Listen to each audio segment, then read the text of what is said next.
बिस्मिल्लाहिर्रहमानिर्रहीम। लाखों दरूद पाक हज़रत मोहम्मद सल्लल्लाहु अलैहि वसल्लम और आप सल्लल्लाहु अलैहि वसल्लम की आल पर। अस्सलामु अलैकुम। मेरा नाम इफ्तिखार अहमद है और आप मेरा यूट्यूब चैनल नॉलेज देख रहे हैं। कल एक वीडियो बनाई थी कि जब हजर असवद को 22 साल के लिए काबा शरीफ से उखाड़ लिया गया। आज उसका दूसरा हिस्सा।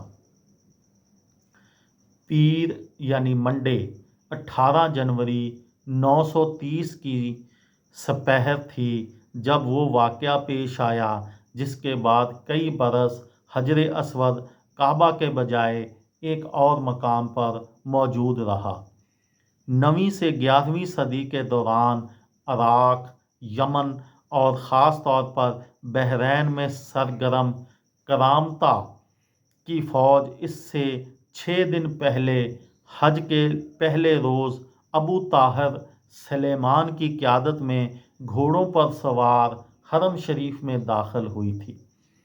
फ्रांसिस ई पीटर्स अपनी किताब Mecca a literary history of the Muslim holy land में लिखते हैं कि करामता अब्बासी खिलाफत को जहां कमज़ोर पाते हमला करते और कूफे से मक्के जाती दरब ज़ुबैदा कहलाती हज की शाहरा तो उनका आसान हदफ थी। 10वीं सदी के पहले 7 साल करामता अराकी हज काफ़िलों को हरासा करते रहे। अगर 2 दहाइयों से खामोशी रही, फिर सन 925 में बगदाद से चला हज काफ़िला मक्का ना पहुंच सका और अब्बासी खिलाफत के इस दारुल खिलाफा से अगले 2 साल किसी ने हज पर जाने की जुर्रत ना की। उस्मानी मौरख कुतुबुद्दीन के मुताबिक अबू ताहिर की फ़ौज ने हरम मक्का और इर्द गिर्द की घाटियों में तकरीबन 30,000 लोगों को कत्ल किया। 1700 अफराद की जान तवाफ़ करते हुए ली गई और जमजम और दीगर कुएं लाशों से अट गए। फिर उन्होंने काबा के ख़जाने को लूटा। मकाम इब्राहीम यानी वो पत्थर जिस पर काबतुल्लाह की तामीर करते हुए हज़रत इब्राहीम के कदमों के निशान हैं की तलाश की, लेकिन उसे कहीं छुपा दिया गया था।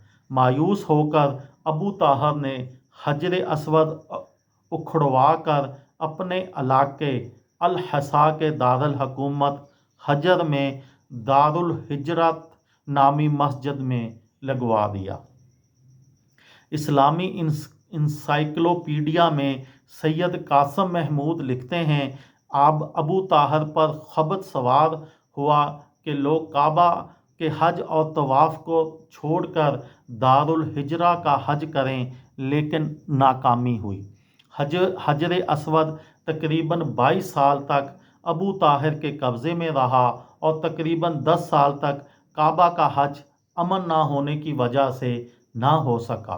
सन 939 में अबू ताहिर की इजाज़त और हर हाजी से 5 दिनार महसूल की वसूली की शर्त से हज दोबारा शुरू हुआ।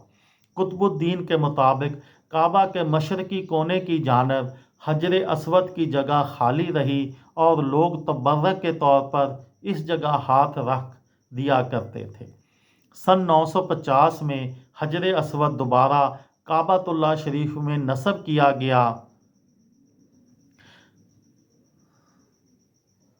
उर्दू दायरा मुआरफ इस्लामिया में शफ़ा गराम के हवाले से लिखा है कि यौम नहर यानी कुर्बानी के दिन को सुम्बरीन हसन कुरमती ने हजर असवद को दोबारा इसकी जगह पर लगाया। लोगों ने हजर असवद को देखा तो सजदा शुक्र बजा लाए और उसे बोसा दिया। वाज़ह रहे, इस्लाम से कबल भी हजर असवद मुक़द्दस समझा जाता था। इस्लाम के आगाज़ से कबल एक बार काबा शरीफ की इमारत आग लगने से ख़राब हो गई, जिसके बाद काबे की नई तामीर हुई। लेकिन जब हजर असवद को इसकी जगह पर नस्ब करने का मौका आया तो अहले मक्का इस बात पर झगड़ने लगे कि ये एजाज़ किसके हिस्से में आए। दायरा में सीरत इब्ने हिशाम और शफ़ा ग़राम के हवाले से लिखा है, आखिर कुरैश के मोतबर तरीन शख्स अबू उमैया बिन अल-मुग़ीरा ने कहा, जो शख्स सबसे पहले नमूदार हो वही ये खिदमत बजा लाए। और ऐन उस वक़्त पैगंबर इस्लाम हज़रत मोहम्मद सल्लल्लाहु अलैहि वसल्लम का गुज़र हुआ तो सब पुकार उठे कि अमीन आ गए, मोहम्मद सल्लल्लाहु अलैहि वसल्लम आ गए, ये हमें पसंद हैं। रवायत है कि पैगंबर इस्लाम हज़रत मोहम्मद सल्लल्लाहु अलैहि वसल्लम ने कमाल दानिशमंदी से कहा, मुझे एक चादर दीजिए। चादर मुहैया कर दी गई, उसमें हजर अस्वद रखा और कबाइल के सरदारों से कहा कि वो इस कपड़े के कोने को पकड़ कर ले चलें। फिर आपने खुद पत्थर को उठाया और मुकर्ररा मकाम पर रख दिया। इस रवायत से इल्म होता है कि गोया तब तक हजर अस्वद एक ही पत्थर था और उसके टुकड़े नहीं हुए थे। ये थी मेरी आज की वीडियो। किसी दोस्त को, किसी भाई को, किसी बहन को फ़ायदा हो तो मुझे दुआओं में याद रखिएगा। दिल दिल पाकिस्तान, जान जान पाकिस्तान। अस्सलाम वालेकुम।